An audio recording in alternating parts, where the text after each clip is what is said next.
नमस्कार दोस्तों, आपका मेरे YouTube पर बहुत बहुत स्वागत है दोस्तों। हमारे चैनल को सब्सक्राइब करें, साथ ही वीडियो को लाइक करें, कमेंट में जय माता रानी जरूर लिखें।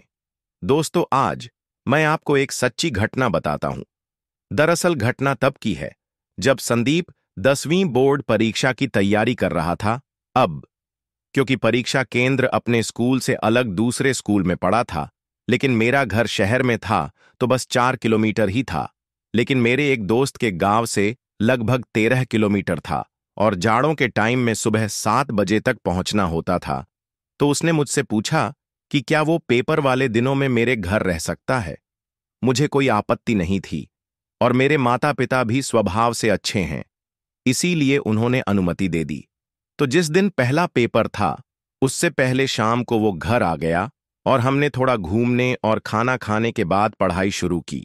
सबसे ऊपर की मंजिल पर बने कमरे में, हमारे घर के दोनों तरफ बने घरों में कोई नहीं रहता था। तो रात में कमरे से बाहर आने में अलग सी ही सिहरन होती थी, क्योंकि पेशाब करने बाहर ही टॉयलेट में जाना होता था। रात होते ही हम कमरे का दरवाजा लगा लेते थे। उस कमरे में मैं और छोटा भाई ही सोते थे, तो वहीं हम दोनों पढ़ रहे थे। मैं बचपन से ही पढ़ने का ज्यादा आदी था और वो दोस्त थोड़ा शैतान टाइप का। तो वो लगभग 11 बजे तक ऊब गया और छोटे भाई के साथ मोबाइल में गेम खेलने लगा। लगभग 12 बजे का समय हुआ होगा। सर्दी की रात थी, चारों तरफ सन्नाटा हुआ था। झिंगरों की और कुत्तों की आवाज साफ सुनाई दे रही थी। मैं अभी तक पढ़ रहा था और वो दोनों अपनी बातों में मग्न। अचानक उसने भाई को चुप करते हुए कहा, तुम्हारे घर में कोई जवान मौत हुई थी क्या? मैं और भाई हैरत में एक दूसरे को देखें कि ये कैसे जानता है। दरअसल 2 से 3 साल पहले मेरी चाची की डिलीवरी के टाइम मौत हो गई थी और उसके बारे में दोस्त को कुछ नहीं पता था। अब मैंने किताब साइड करके उससे पूछा कि क्यों पूछ रहा है ऐसा? धीमी आवाज में उसने बोला, बाहर ध्यान से सुन, दरवाजे के बाहर कुछ आवाज आ रही है। मैंने और भाई ने ध्यान से सुना और बची खुची आवाज गले में ही रह गई। बाहर बहुत ही क्लियर सी पायल बजने की आवाज आ रही थी, जो ऐसा लगता जैसे हमारे कमरे के बाहर दरवाजे तक आती और कुछ सेकंड रुककर पीछे छाट के लास्ट कॉर्नर तक जाती, क्योंकि किसी के आने और वापस जाने की का महसूस होता। कभी ऐसा लगता कि हमारी छत से दूसरी छत पर गई है वो आवाज, कभी वापस हमारी छत पर। शायद पहले भी आती हो वो आवाज, लेकिन कभी सुनाई न देने या ध्यान न देने पर इतना डर अनुभव नहीं हुआ जितना आज हो रहा था। किताब साइड रखकर तीनों रजाई में मुंह दबाए पड़े रहे और कोई आवाज नहीं करी। अगली सुबह सब मन का वहम समझकर मैं वो बात भूल गया, पेपर दिया और अगली पेपर की प्लानिंग करने लगा। लेकिन मुझे कल वाली बात ध्यान आ गई। मैंने आज रात तब तक जागकर उसकी पुष्टि करने का सोचा। हम दोनों अपने अपने बिस्तर पर लेटे थे। तब तक भाई सो गया था, लगभग 12 बजे। चूंकि मेरा ध्यान बाहर ही था, ठीक वैसी ही पायल की आवाज आनी शुरू हो गई। अब मेरी कंडीशन बिल्कुल सुन्न जैसी हो गई थी। आखिर वो क्या था?